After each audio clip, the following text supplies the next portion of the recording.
Continuing now with the Obamacare scandal. Joining us from Los Angeles, Leslie Marshall, and here in the studio, Alan Colmes. Both are liberal thinkers. All right, That's not an oxymoron, right? Hey, man, you said it, not me. I know what you're thinking. I'm willing to hear you out, Colmes. Right. You know, maybe you'll raise your game today.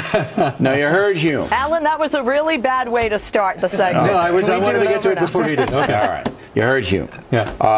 And I kind of agree that this is just another chip away at the Obama administration. Now their signature legislation, all right, is thought to be deceptive in some quarters. Got to do damage. It does damage. It does political damage. It's not a good thing for the president. It adds to the feeling that the government is deceptive and isn't on our side and isn't doing the right thing.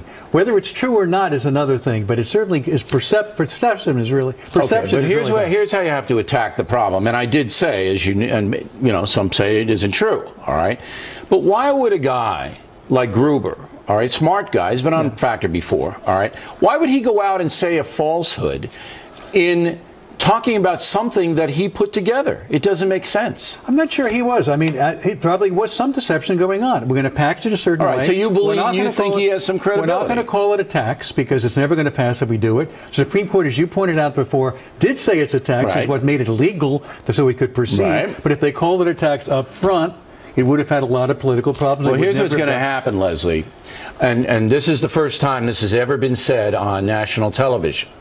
The Supreme Court is following this Gruber thing, and now they have to rule on various parts of Obamacare, and now they're going to strike it down because in the back of their mind is, aha, you guys weren't honest, and now we're going to have to correct that wrong. My opinion, but you wait and see. Damage done to the Obama administration, Leslie? Definitely damage done to the Obama administration. I mean, you know, I'm a Democrat, but we have to be realist and look at the facts. The fact is we got slaughtered in the midterm election. The fact is the president's approval ratings are very low. And the fact is we have a presidential election where we definitely want to gain seats in the House and the Senate and want to keep the seat in the Oval Office. And this is a piece of legislation that Republicans have been very open about wanting to repeal, replace, to tweak, to change. This definitely hurts the president. I think Democrats, honestly, my fellow Democrats are lying to themselves by trying to pretend if anybody that it thinks it isn't, then they have to look at the new polls. It says only 37% of the country now supports Obamacare. 37%, very low.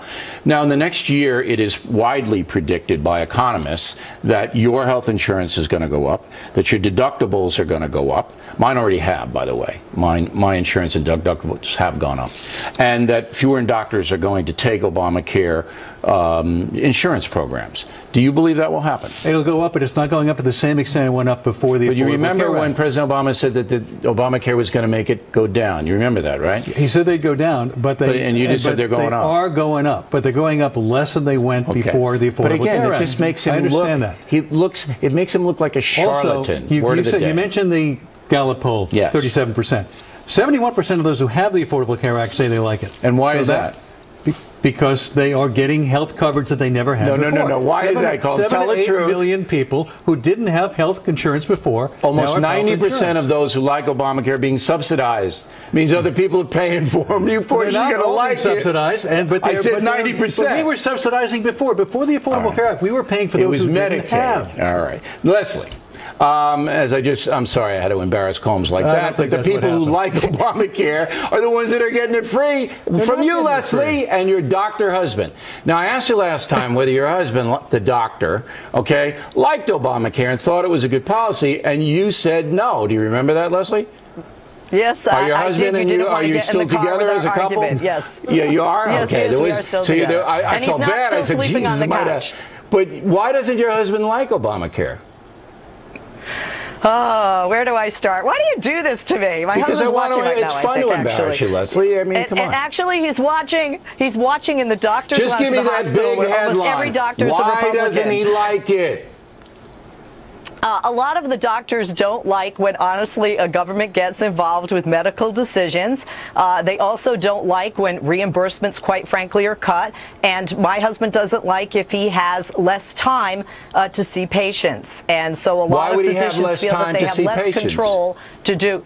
Well, when you have a lot of people on programs like Medicare and you have the general population becoming more of the elderly and senior portion of our population, our bodies break down as we get older. Right, so and when you he's go in to see a physician, sometimes there's in. more than one thing. Right. More people coming in, but for more things and less time to address those things. So it's less time to give quality care.